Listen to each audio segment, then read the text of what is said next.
செய்கிற அவைகள் தீமைகளை சமாதானத்துக்கு இடமான நினைவுகளை இறைவன் ஒளி ஏற்றிருந்தது. கர்த்தாவே, யாருடைய கூடாரத்தில் தங்குவான், யாருடைய பரிசுத்த பர்வதத்தில் வாசம் பண்ணுவான்.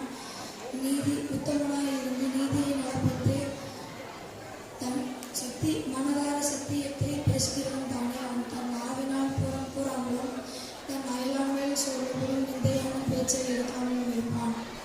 சங்கீதம் 1:2. அவர்கள் உனக்கு விரோதமாக யுத்தம் பண்ணுவார்கள், ஆனாலும் உன்னை மேற்கொள்ள மாட்டார்கள். உன்னை ரட்சிக்கும்படிக்கு நான் உன்னோடு இருக்கிறேன் என்று கர்த்தர் சொல்லுகிறார். எரேமியா 1:19.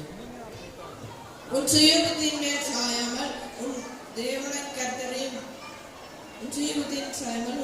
கர்த்தரின் நம்பிக்கையை அறிந்து உன் வழிகளில் எல்லாம் அவரை நடந்துக்கொள். அப்பொழுது அவர் உன் பாதைகளை செவ்வாய்ப்படுத்துவார்.